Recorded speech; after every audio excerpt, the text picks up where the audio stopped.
And you just have a Lord of the Flies phenomenon where the lowest in people comes out. What's amazing is how many of the people who participate in those mobs are normal, nice people. Those people are writing those things, drinking tea, but it's just this nasty side of human nature.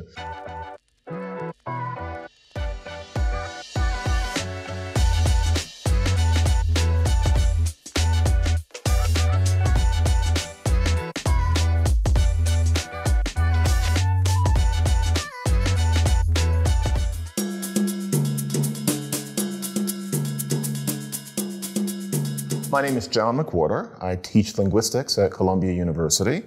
I write a column for the New York Times. I host the podcast Lexicon Valley, and I appear frequently on economist Glenn Loury's Glenn Show at Blogging Heads.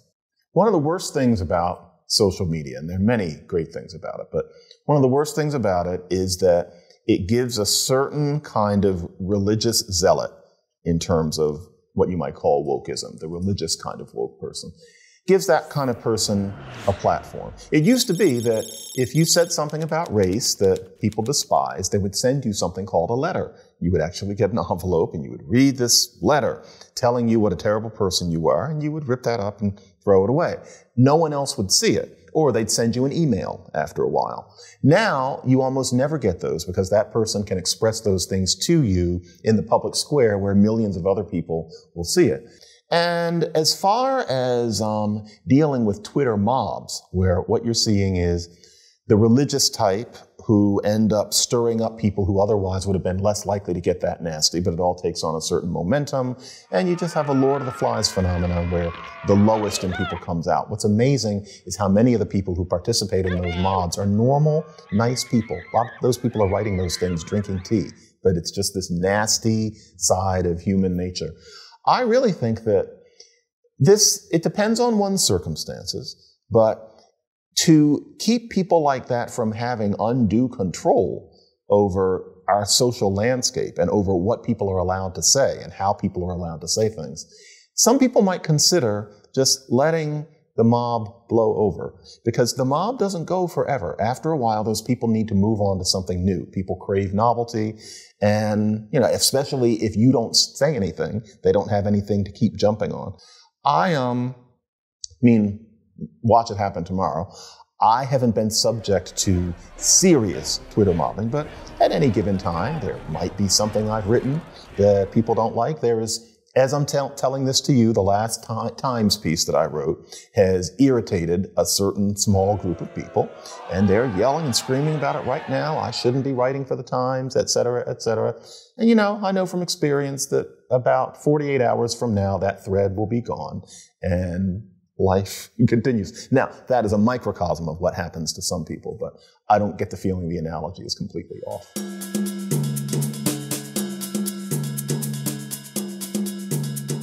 One of the most melodramatic uses of language we've been seeing lately is the recruitment of the conception of safety into the idea of being safe from ideas that you don't like. I first had a student complain to me that she felt like the class I was running wasn't a safe space in 2013. And I remember listening to her and thinking, uh-oh, this isn't just her. This is going to become a thing. And I happen to be right, and I wish that I hadn't been.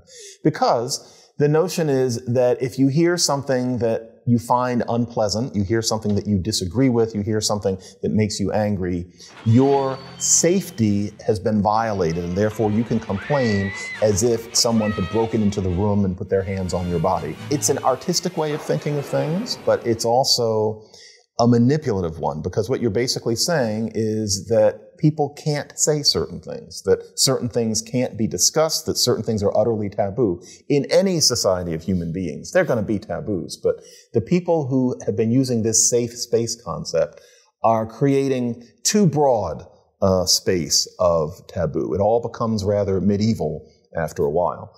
And I'm not sure what people like that have in mind. They seem to think that if it isn't said, then it won't be thought. But they can't really believe that. And so it's really just a matter of, I think, signaling to one another that they have certain understandings of things such as societal racism and injustice. The way that you show that you understand those things is to pretend to think that if they're not said, people won't think them.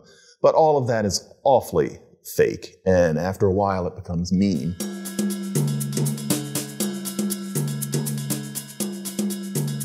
If I say what thinker most inspired me in life, I fully understand that I'm supposed to start talking about James Baldwin or something.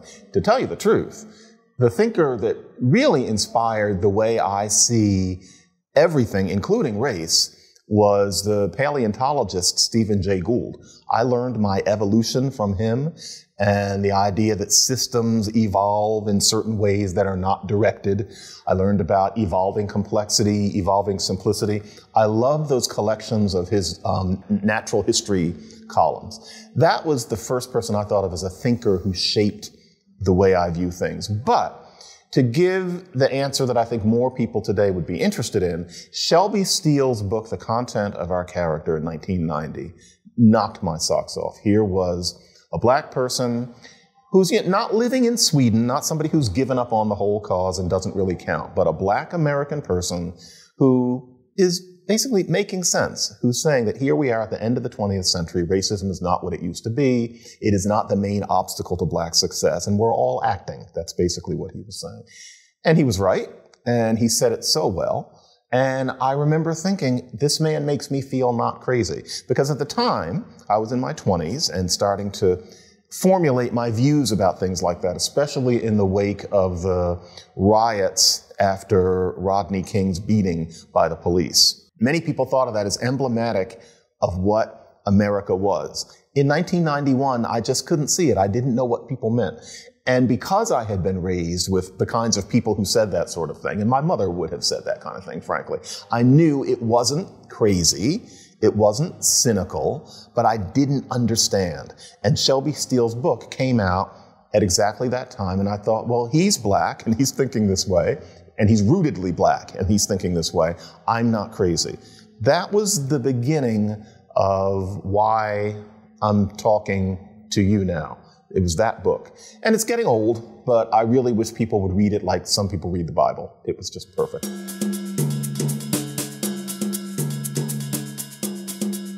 In the 90s and aughts especially, there was an awful lot of talk about whether rap was bad, whether rap made people do bad things, whether rap was bad for the black community.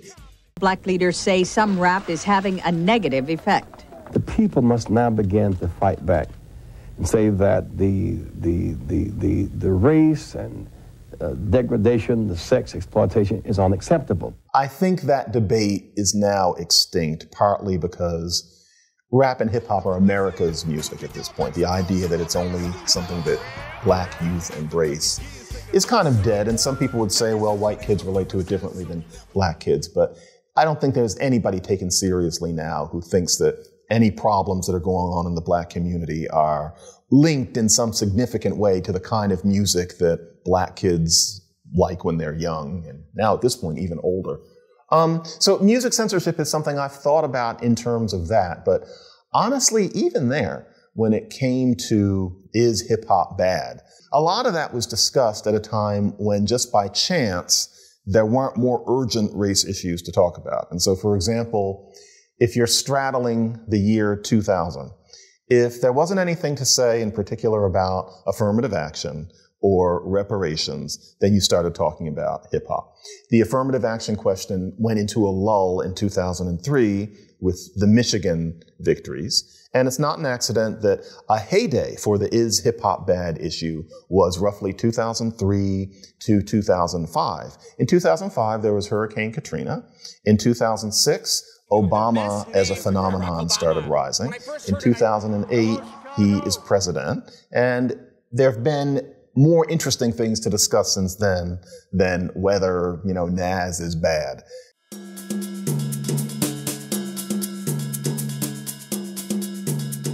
I grew up in Philadelphia in the late 60s and 1970s.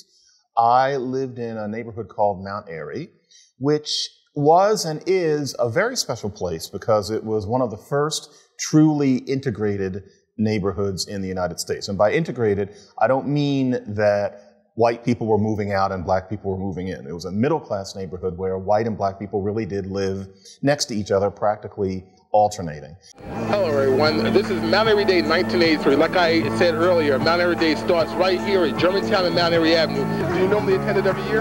Yes. Okay, now last year, where were they at, Mount Airy Day? On the playground, Cedric Playground. Which do you like better, the playground, do you like the streets here better? Oh, I think it's great here. My parents sent me and my sister to first Montessori schools, a couple neighborhoods away, and then Quaker schools, which were also not in the neighborhood. And so for me, school was never sitting in a classroom and watching a teacher at the blackboard. School was not homework. School was kind of a playpen. Being my mother's son profoundly shaped my sense of America's social landscape because she had been a social worker and she taught social work, and she taught a course that I think literally was called Racism 101 in the 1970s, and she was renowned for being very good at it. And my mother raised me with a very strong awareness of injustice that infiltrates society. She was very careful to teach me about what I now know are the tenets of what's called societal racism. She would drive us through the neighborhoods of Kensington and Fishtown sometimes when it was going out of our way. She wanted to show us that there's a such thing as a white ghetto, that the ghetto is not only a black phenomenon, that there's nothing wrong with black people in that sense. And she inculcated in me that racism can be subtler than being called a dirty name or somebody burning a cross on your lawn.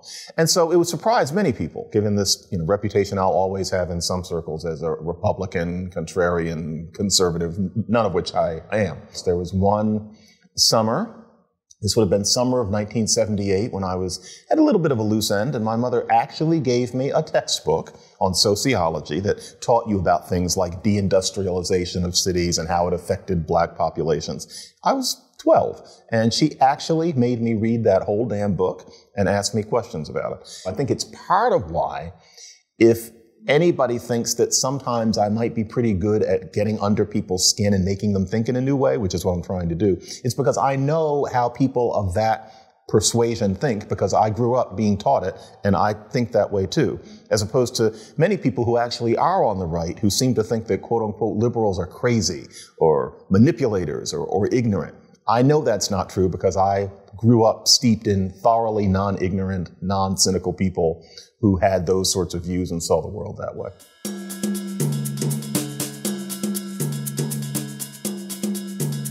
I don't remember free speech coming up in my parents' discussions, or more to the point, my mother's. My father would have been less given to talking about ideas in that way.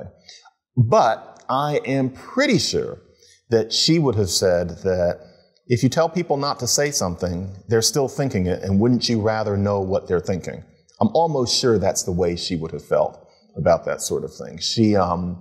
My mother was hyper aware of racism. I think to an extent she could even see it where it wasn't there. But I can't see her supporting today these ideas that there are all sorts of things you're not supposed to utter, or there are all sorts of ways you're not supposed to put things. I think she would have found that false. She wanted white people to be honest because that's how you learn how people actually feel. I don't know if she thought of it as being a constructive thing. I don't know how much she thought she could convince white people not to be racist. She was interested in convincing white people that they were racist. I'm not sure where she wanted to go from there. But she would have valued honest speech even within that quest.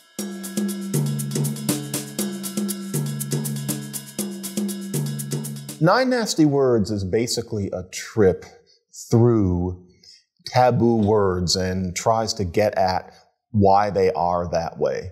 And it all starts with there being a taboo against taking the Lord's name in vain, the Lord and related figures. And so at first, the issue is that if you swear to God, you're supposed to mean it. You're not supposed to swear in vain. So that's where you get the idea of cursing as swearing. It's short for swearing in vain.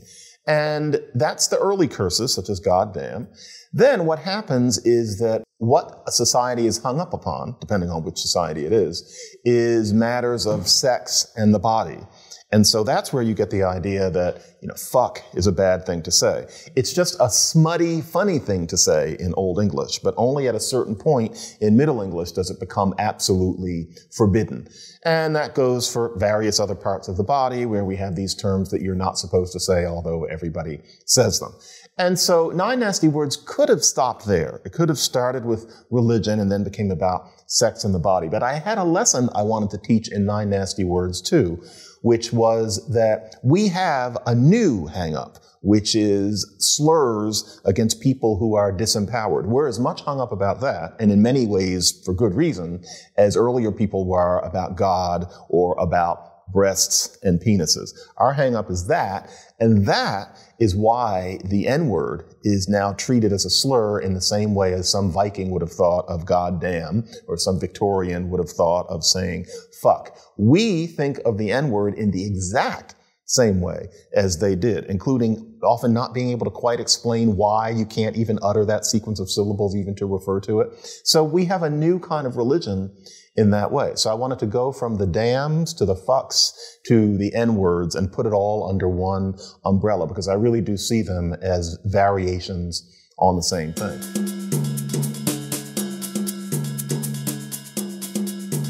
The reason that free speech is important is because if we're talking about an issue that's worth discussing, there are inevitably going to be several legitimate viewpoints that need to be assessed. Probably, if it's an issue worth addressing, there are going to be aspects of it that make people uncomfortable. And also, if you want to get out of people everything that is useful to assessing an issue, you want people to feel free to express themselves so that things will come out even by chance. If we're not allowed to discuss roughly anything that's truly interesting, because with what people are trying to prescribe, no interesting conversation can be had. I'm not sure what we're supposed to talk about. Crocheting? What?